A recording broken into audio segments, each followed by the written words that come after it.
एक औरत रोटी बनाते समय ओम भगवते वासुदेवाय नमः का जाप कर रही थी।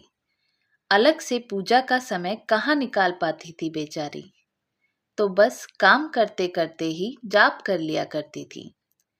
एकाएक धड़ाम से जोरों की आवाज हुई और साथ में दर्दनाक चीख। कलेजा धक से रह गया। जब आंगन में दौड़कर झांकी तो 8 साल का चुन्नू चित पड़ा था, खून से लथपथ। मन हुआ दहाड़ मारकर रोए, परंतु घर में उसके अलावा कोई था ही नहीं। रोकर भी किसे बुलाती। फिर चुन्नू को संभालना भी तो था। दौड़कर नीचे गई तो देखा चुन्नू आधी बेहोशी में माँ माँ की रट लगाए हुए है। अंदर की ममता ने आंखों से निकलकर अपनी मौजूदगी का एहसास करवाया। फिर 10 दिन पहले करवाए अपेंडिक्स के ऑपरेशन के बावजूद ना जाने कहाँ से इतनी शक्ति आ गई कि चुन्नू को गोद में उठाकर पड़ोस के नर्सिंग होम की ओर दौड़ी। रास्ते पर भगवान को जी भरकर कोसती रही, बड़बड़ाती रही, हे कन्हैया, क्या बिगाड़ा था मैंने तुम्हारा जो मेरे ही बच्चे को।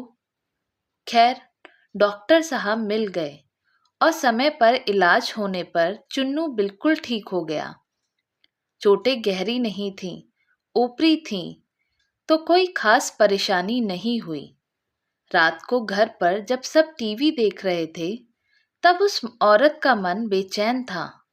भगवान से विरक्ति होने लगी थी। एक माँ की ममता प्रभु सत्ता को चुनौती दे रही थी। उसके दिमाग में दिन की सारी घटना चलचित्र की तरह चलने लगी। कैसे चुन्नू आंगन में गिरा कि एकाएक उसकी आत्मा सिहर उठी।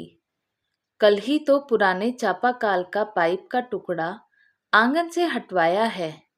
ठीक उसी जगह था जहां चिंटू गिरा पड़ा था। अगर कल मिस्त्री ना आया होता तो। उसका हाथ अब अपने पेट की तरफ गया, जहां टाके अभी हरे ही थे। ऑपरेशन के आश्चर्य हुआ कि उसने 20-22 किलो के चुन्नू को उठाया कैसे। कैसे वो आधा किलोमीटर तक दौड़ती चली गई। फूल सा हल्का लग रहा था चुन्नू। वैसे तो वो कपड़ों की बाल्टी तक छत पर नहीं ले जा पाती। फिर उसे ख्याल आया कि डॉक्टर साहब तो 2 बजे तक ही रहते हैं और जब वो पहुंची तो 3:30 बज रहे थे। उसके जाते ही तुरंत इलाज हुआ, मानो किसी ने उन्हें रोक रखा था। उसका सर प्रभु चरणों में श्रद्धा से झुक गया। अब वो सारा खेल समझ चुकी थी। मन ही मन प्रभु से अपने शब्दों के लिए क्षमा मांगी। तभी टीवी पर ध्यान गया तो प्रवचन आ रहा था। प्रभु कहते हैं, मैं तुम्हारे आने वाले संकट रोक नहीं सकता, लेकिन तुम्हें इतनी शक्ति दे सकता हूँ कि तुम आसानी से उन्हें पार कर सको। तुम्हारी राह आसान कर सकता हूँ, बस धर्म के मार्ग पर चलते रहो।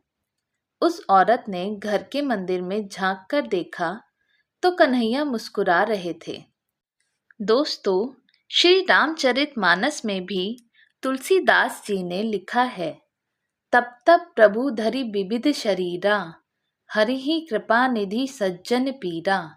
अर्थात जब जब भक्तों पर संकट आता है, प्रभु विभिन्न रूपों में आकर अपने भक्तों के संकट हरते हैं। अक्सर लोग कहते भी हैं, आज तो उन्होंने समय पर आकर जान बचा ली। कौन आया समय पर? वही, जब जब प्रभु धरि विविध शरीरा, प्रभु किसी भी रूप में आ सकते हैं।